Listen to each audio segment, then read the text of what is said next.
Without going into specifics as to what is the best diet, I think everyone agrees that cake is bad and real whole foods are better for you. You don't need a Ph.D. or extensive education to agree with the above statement. Having said that, why can't people just choose better foods to put in their system on a consistent basis?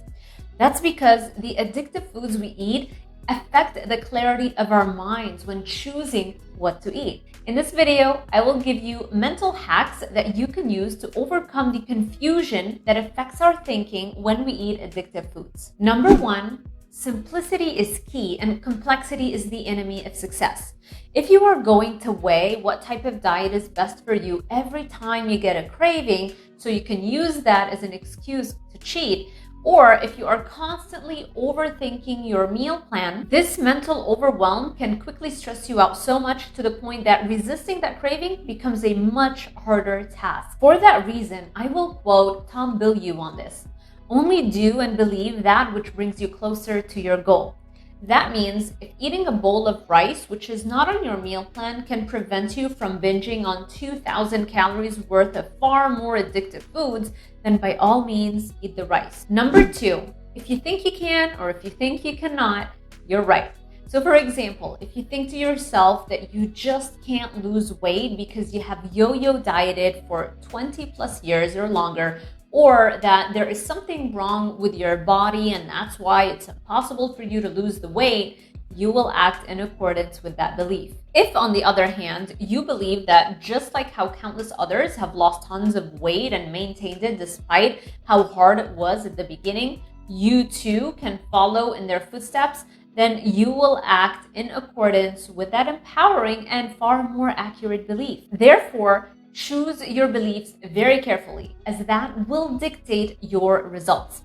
Number three, reframe the discomfort and pain you might experience in the initial days of making dietary changes. Remind yourself that the initial discomfort you're experiencing is because neuronal pathways have not been built by your brain just yet to facilitate habit formation. Just like it's hard to lift a heavy weight on day one of your exercise program, it's hard to change your diet on day one of your meal plan.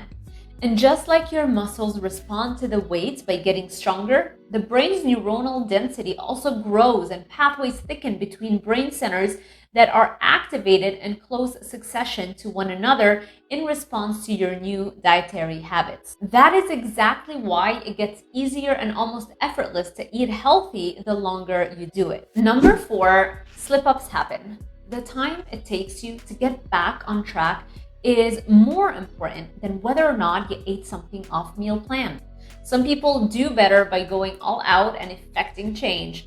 Others do better with gradual changes to their diet. If you feel that you can't get yourself to change your diet, I recommend gradually weaning yourself off of the addictive foods you have been eating. Check out this video I filmed on how to pull yourself out of sugar and food addiction with as little discomfort and pain as possible. Number five, surround yourself with people that live out a disciplined life. I have found good resources that have helped me on my journey, and I think you will learn a lot about mindset by checking out their content. Those are Tom Bilyeu from Impact Theory YouTube channel, Jocko Willink, and David Goggins.